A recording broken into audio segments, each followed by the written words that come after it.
Thanks so much for taking the time to meet with me today. I'm going to talk to you about office morale and motivating your employees. Morale is a huge factor in the workplace. It can really make or break the environment and flow of an office.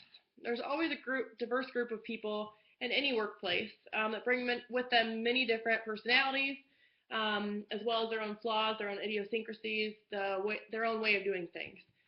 So it can always cause some kind of adjustment period and getting to know how and adapting to that. Learning to work with those different types of people. It's really a skill, and it's a hard one to develop at that.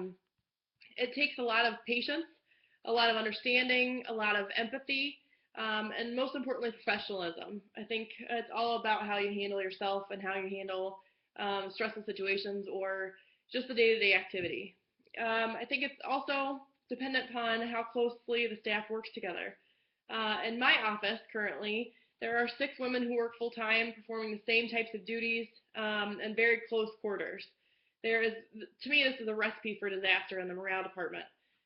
There's already a little bit of a little bit more of the dramatic aspect, dramatic element to it when there's that many women in that close of quarters for that many hours every day. But also with the structure of my office, it also adds another element. The owner of my company has a great business sense, always has, does a wonderful job, which is why the company is successful, of course. But just does not have the management experience. He started the company from the ground up and started it with and still currently employs all of his closest friends. So needless to say, there's a lack of structure and formal management, which of course makes it a more fun place to work. But there's a trade-off there. It's also a little bit lacks professionalism a little bit. This can cause a lot of tension, of course, and a lot of frustration amongst employees when something needs to be addressed or something's not happening quite as quickly as it needs to. The tension it really is a huge blow to morale and creates a disconnect within the group. And once the disconnect is there, nothing flows quite as smoothly as it did before, and it's just hard to recover from. When things are going well, though, and morale is high, the office runs like a well-oiled machine. The employees have been there for, most of them, for at least 5 to 10 years. So they know the drill, they know how things work, and they can get the job done. And they do even when morale is low, but there are, people strive to work a little bit harder when the morale is high. This also ties into the other topic, which is motivating your employees. Motivation is another huge element in the workplace.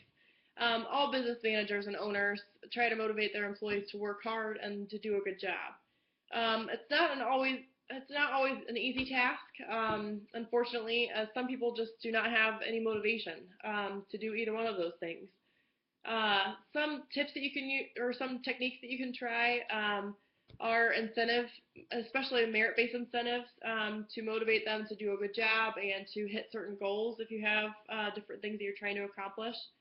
Um, Things like that, like for example, my office, with us being a ticket broker, we have an incentive every year where we take our employees to the Detroit Tigers game, and they get to stay in the suite, and we provide the food and drinks and things there. It's always a hugely popular event, very, very fun. Families are included and so on.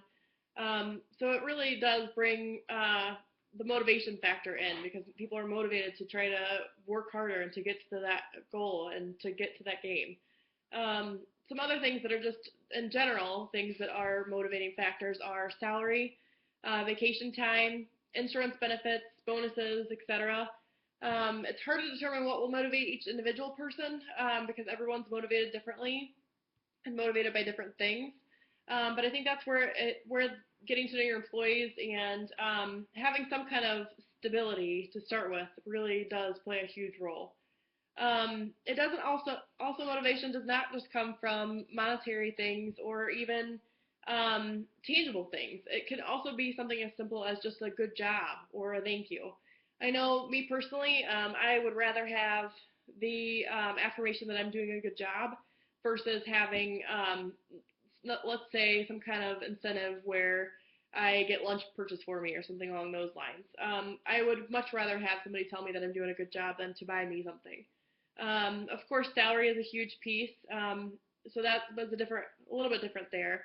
But yes, good job and thank you. Just from the management or from coworkers and just that kind of communication, that positivity, it really, really can help not only motivate your employees, but it can also help to boost morale as well. Um, and I look forward to talking to all of you afterward about your individual experiences, and I would love to offer any kind of suggestions from there. So feel free to come chat with me afterward. Thank you so much.